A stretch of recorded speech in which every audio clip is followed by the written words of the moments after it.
नमस्कार. माझं नाव समीर मुजावर. मी सांगलीमध्ये जिल्हा परिषदमध्ये प्रधानमंत्री मातृ वंदना योजनेच्या अंडर कार्यक्रम सहाय्यक म्हणून काम बघतो. काही अंगणवाडींना आपले जे फर्स्ट इन्स्टॉलमेंट जे आपण लाभार्थींचे भरतो, म्हणजे फर्स्ट प्रेग्नन्सीची, त्याचं सेकंड इन्स्टॉलमेंट कसा भरावा याच्याबद्दल काही माहिती नसेल तर त्याच्यासाठी आपण खास आजचा व्हिडिओ बनवला आहे. ज्यावेळी आपण अंगणवाडीचं लॉग इन आय डी करतो, त्यानंतर डेटा एंट्रीला ज्यावेळी आपण क्लिक करतो, त्यामध्ये खाली एक ऑप्शन आहे update child and immunisation details म्हणून. ज्यावेळी तुम्ही याला क्लिक करता त्यावेळी अशी एक तुमच्याकडे लिस्ट, जे तुम्ही पहिला आपत्तीचा जो फॉर्म भरलेला असतो त्यांची यादी अशी ओपन होते. त्याच्यामध्ये बेनिफिशरीचं नाव, बेनिफिशरी आय डी, त्यानंतर कोणी रजिस्टर केले, चाइल्ड बर्थ नंबर, त्यानंतर पुढे ॲक्शनमध्ये एक एडिटचं ऑप्शन असतो. तुम्ही त्या एडिटच्या ऑप्शनला क्लिक करून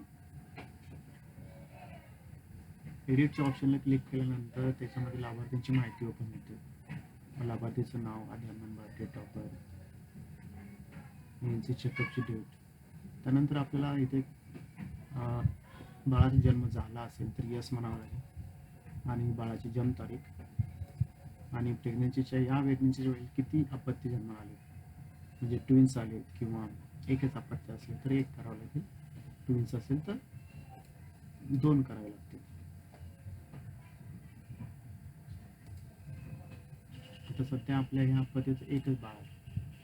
ठीक आहे, आपण इथे 1 केलं आहे आणि म्हणजे चाइल्ड मेल आहे और फिमेल, इथं आपल्याला क्लिक करावं लागेल.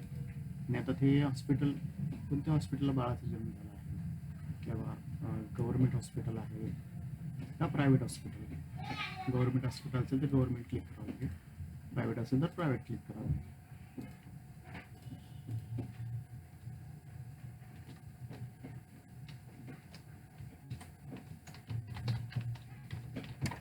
गव्हर्नमेंट हॉस्पिटल आहे तर तुम्हाला त्यानंतर ह्याच्यामध्ये तुम्हाला वॅक्सिनच्या तारखा टाकायच्या त्या लाभार्थींच्या, म्हणजे त्या बेबीच्या, म्हणजे वॅक्सिन ॲट बर्थ, नंतर vaccine 6 week, vaccine on 10 week आणि वॅक्सिन ऑन 14 वीक. या तारखा तुम्हाला लाभार्थींच्या त्या बाळाच्या MCV कार्डवर तुम्हाला भेटतील. तर तारखा टाकल्यानंतर तुम्हाला इथे सबमिट करायचं आहे.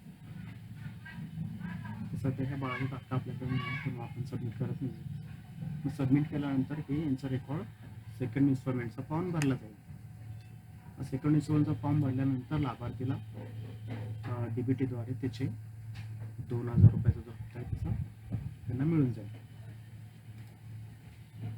मग मातृवंदनासाठी तुम्हाला अजून काही माहिती हवी असेल किंवा अजून तुम्हाला काही त्यातून फॉर्म भरताना किंवा काही अडचणी असेल, तुम्हाला जर कशा प्रकारचे व्हिडिओ पाहिजे असतील तर प्लीज कमेंट करा. थँक्यू.